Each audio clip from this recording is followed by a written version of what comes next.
Hello students, in this lecture number 3 on IPC 1860, we are going to discuss when a person is liable to get punishment under the provisions of Indian Penal Code 1860. These provisions are given in basically section number 2, 3 and 4 of IPC. Now let us discuss the bare language of section number 2, 3 and 4. Section number 2 states punishment of offences committed within India.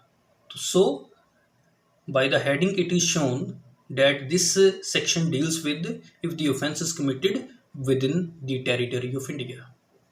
Every person means person may be the citizen of India or he may be the foreigner. Section number 2 will be applicable for all type of persons. Every person shall be liable to punishment under this code and not otherwise for every act or omission contrary to the provisions thereof, of which he shall be guilty within India. Means to say that every person who is committing any act or any omission which are contrary to the provisions of IPC, if that act or omission are committed within the territory of India, then they shall be guilty within India. Okay. And section number 3 what states punishment of offences committed beyond but which by law may be tried within India. Any person liable by any Indian law to be tried for an offence committed beyond India. If an offence is committed beyond India, but that person is liable by any Indian law to be tried for an offence committed beyond India shall be dealt with according to the provisions of this code. This code means IPC for any act committed beyond India in the same manner as if such act had been committed within India. Okay, offence is committed outside India, but he shall be tried and punished in India in the same manner as if such act had been committed by that person within the territory of India. And what section number 4 states? Section number 4 basically told about the extraterritorial offences. So this is the extension of IPC to the offences which are extraterritorial in nature. What section number 4 states? Extension of the code to extraterritorial offences. The provisions of this code apply also to any offence committed by number 1, any citizen of India in any place without and beyond India. Means to say if any person who is a citizen of India commit any offence without and beyond the territory of India, outside India, he shall be punished within India under the IPC.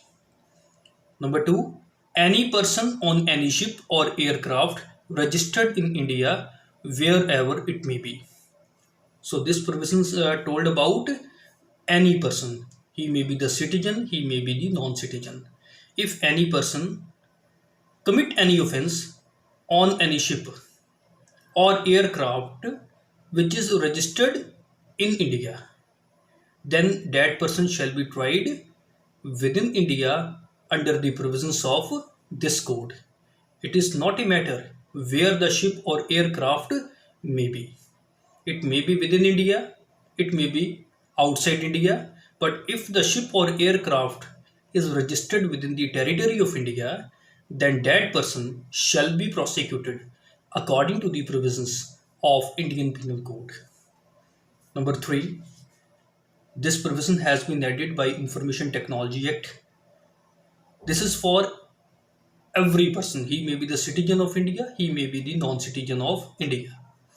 Any person in any place without and beyond India committing offence targeting a computer resources located in India. So this provision is made for hackers. If they are committing any offence after making the target to a computer resource, and if that computer resource is located within the territory of India, then he shall be prosecuted and punished as per the provisions of IPC.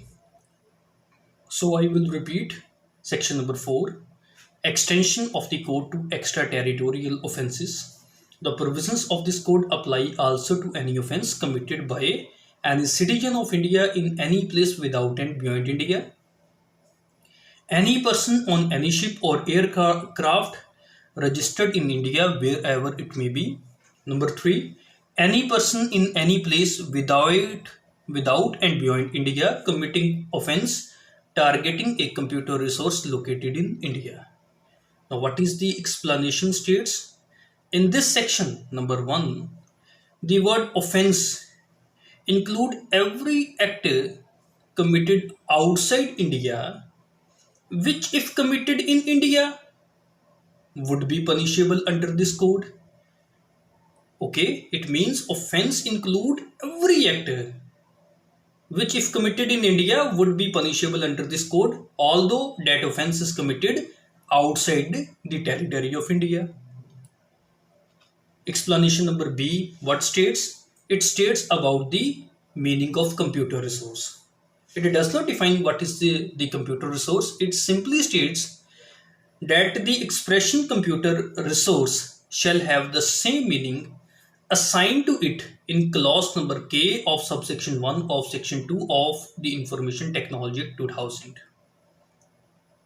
Now let us take an illustration of section number 3. Section number 4. What illustration states? A, who is a citizen of India. A क्या है? India का citizen है. Commits a murder in Uganda. He commit the offense within the territory of Uganda, which is outside the territory of India. He can be tried and convicted of murder in any place in India in which he may be found. Now let us discuss the commentary on section 2, 3 and 4. So this is very important. The criminal courts in India exercise jurisdiction either because a crime is committed by any person, national or foreigner, within the Indian territory, what section number 2 states, or because a crime, though committed outside or beyond the territory of India, is committed by an Indian national. Section number 3 and 4 states about this. The former, the first which is given in section number 2, within the Indian territory, if the offense is committed within the Indian territory, the former is known as intra-territorial jurisdiction when the offense is committed within the territory of India, and the later as extraterritorial jurisdiction when the offense is committed beyond or outside the territory of India. So we can say that jurisdiction is mainly of two kinds. First kind is territorial jurisdiction and another kind is personal jurisdiction. Now let us discuss the territorial jurisdiction. Where a crime is committed within the territory of India, within Kapurthala, Jalandhar, Bombay, then the court shall apply and the courts can try and punish irrespective of the fact whether the person who had committed the crime is an Indian national or a foreigner. This is called territorial jurisdiction because the offense is committed within the territory of India. So this is called territorial jurisdiction. Here the jurisdiction attaches with the territory because the offense is committed within the territory of India. So the code applies to any offense committed within the territory of India as defined in Article 1, Clause 3 of the Constitution. Number 2, within the territorial waters of India and on any ship or aircraft either owned by India or registered in India. So the ship or aircraft will be regarded as the territory of India if it is either owned by India or either it is registered in India. If any offense is committed on any ship or aircraft either owned by India or registered in India, then this code shall apply and it will be regarded as territorial jurisdiction. Now, further, the territorial jurisdiction is again of two kinds. It may be the intra-territorial jurisdiction and it may be extraterritorial jurisdiction. What is the meaning of intra-territorial jurisdiction? Intra-territorial jurisdiction is one where a crime is committed, within the territory of India by any person. He may be the Indian national or a foreigner. Section 2 of Indian Penal Code deals with intra-territorial jurisdiction of the code. Another kind of territorial jurisdiction is known as extraterritorial jurisdiction, where a crime is committed outside the territory of India by an Indian national. If an Indian national, citizen of India, commit any crime outside the territory of India, such a person may be tried and punished by the Indian courts, and such jurisdiction is known as extraterritorial jurisdiction. Section number 3 and 4 of the Indian Penal Code deals with extraterritorial jurisdiction of the code. So this is something about lecture number 3. Thank you.